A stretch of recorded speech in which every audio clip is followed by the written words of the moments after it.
The task of the brief was to create a 2 to 3 minute horror film opening sequence, which it had to include the use of appropriate titles, sound, editing, and the use of material that we have shot ourselves.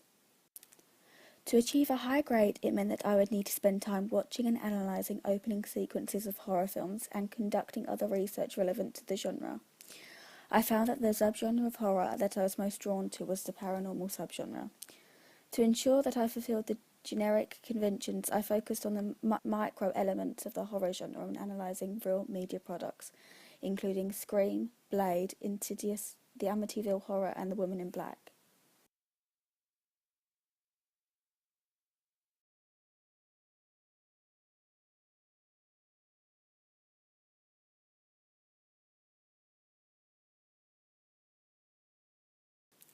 From my research, I found that horror films frequently use the point of view shots, as it makes the audience feel as if they are there with the characters experiencing the action. Also, close-ups are frequently used to see the emotions and reactions on the characters' faces, which captures the audience. Finally, another commonly used camera angle is high angles, as the figure or object is being looked down on and is made to look powerless and vulnerable, usually used between face-to-face contact with the protagonist and antagonist. An example of camera angles and movement in Amityville Horror include one of the first shots which is used. This shot is a blurred extreme close-up which shows a man's eyes and nose. The blurred image then becomes focused, showing a man who seems to be looking directly at the television. The audience is able to see what the man is watching through the reflection on his eyes. In our brief, we have used multiple mid-shots, as this shows not only just the character but part of the location. An example of the mid-shot we use is when the character is watching TV, and in the shot the audience can see the character and the light which is next to her. The use of the mid-shot is used to suggest to the audience that something is going to happen to the light. Furthermore, the shot shows the character's body language, as the character seems calm and happy. However, due to the genre of the film, the audience know that this will soon change. Furthermore, another shot that we have used that is also commonly seen in the majority of horror films is the point of view shot. We have used this shot as the character is panning the room. As she descends to the bottom of the stairs, the use of the point of view shot is to make the audience feel as if they are the character. Mise-en-scène plays an important role in all films, especially in horror films. The elements in mise-en-scène include setting, costume, makeup, props, and lighting. From watching multiple horror films to help develop our storyline, I found out that the majority of horror films are set in locations such as cabins or a forest, especially at night time, as these locations are usually enclosed or cut off from civilization and any form of help. The idea of being alone is much scarier than there being help. Furthermore, the use of costumes helps to make the film more realistic, as the costumes give the characters an identity, which helps for the audience to distinguish between the protagonist and the antagonist. It is common that the protagonist will wear pale colours as they symbolise purity, and the antagonist will wear dark colours to symbolise death and anger. Props are a key aspect of the horror genre, as they can range from weapons to spiritual artefacts. The props are used to portray certain themes to the audience, such as death, murder, and mystery. In the opening sequence of Scream, the use of props is very important to the storyline. An example of this is the prominent use of the knives, as they are always in the shot that revolve around the kitchen. The sound used for the knives exaggerates the sharpness of the object. This non-diegetic sound makes the knives appear more sharp and dangerous. Furthermore, the iconography of the knives connotes death, especially for the blonde female character. Another prop used in Scream is the popcorn that is being cooked as the conversation between the characters is ongoing. The popcorn appears to be about to pop. This is used to represent that her time is running out. This creates tension for the audience as they are now waiting for the death of the character. Furthermore, the use of the isolated location is one of the codes and conventions of the horror film genre. Because of the isolated location, and that the scene is set during the night, the audience become tense and worried for the character, as they know that she has no help from anyone else.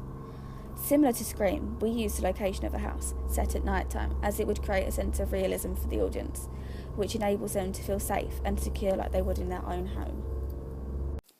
In the opening sequence of Insidious, the lighting is very dark, to create a sense of mystery and dramatic atmosphere. This means that the audience find it harder to keep up with what's happening on the screen, making them nervous as they're expecting some sort of jump scare due to the genre of the film. Due to the subgenre of the film that my group decided to make, we thought that the use of dark lighting would also be useful in our opening sequence to create a dramatic atmosphere.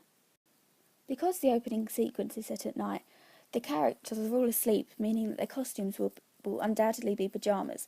However, the ghostly figure, which is shown at the end of the dark hallway, is shown to be wearing some sort of long black clothing. The black clothing connotes evil and death and gives the illusion that she blends in with the surroundings.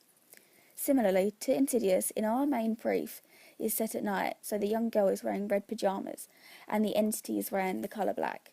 These colours connote blood and death, which is the convention of a horror film genre.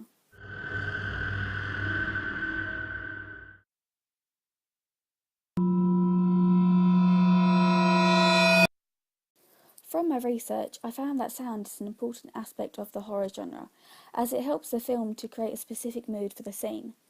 The majority of musical instruments used in the horror films consist of isolated instruments to portray the idea of vulnerability to the audience. Furthermore, extreme changes of pitch tones make the audience feel immediately tense. Also, sound effects are also used in horror films to add to the constant tension. In the main brief, we did not use many sound effects as our brief does not contain any dialogue. We wanted the music to play a large role. However, one of the sound effects that we have used was a door slamming. In the film Blade, there is always music present. However, the music in the beginning is quiet as the characters are in the car and having a conversation. However, once they get to the butcher shop and the metal door opens into darkness, the music becomes louder as the characters enter the club, revealing a large number of individuals and a DJ. Get down there, little man. Oh, that's my heat seeker. Bet it is. So where are we going? It's a surprise, baby. Yeah, I like surprises. Yeah.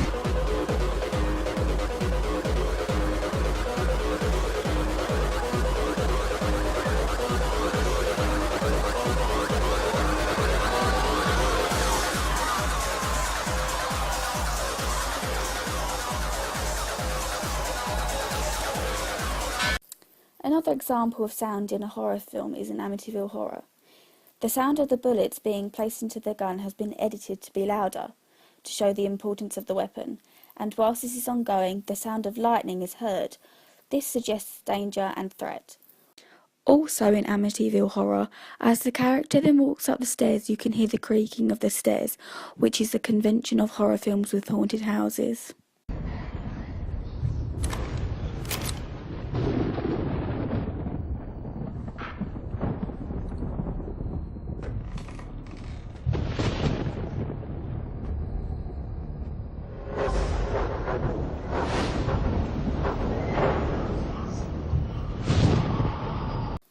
In our main brief, there is no dialogue, so we have relied on music and sound effects to create the sense of tension.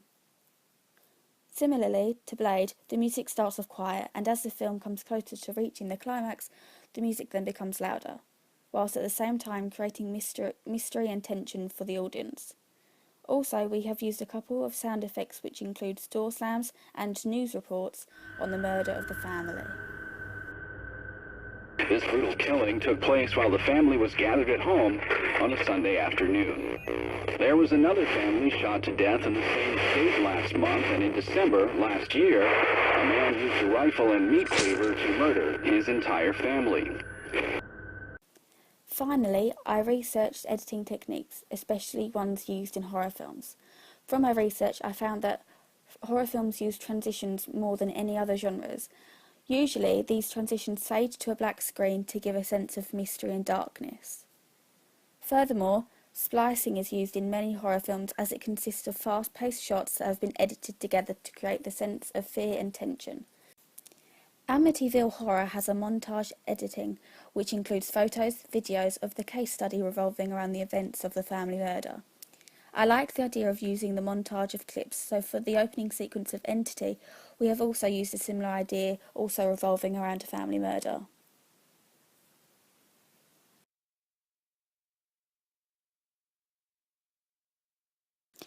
The opening sequence of Women in Black ends with the transition when the camera fades to grey and then to black once the camera has zoomed out from the shot of the window and the audience are able to see the black figure in the right-hand corner of the shot.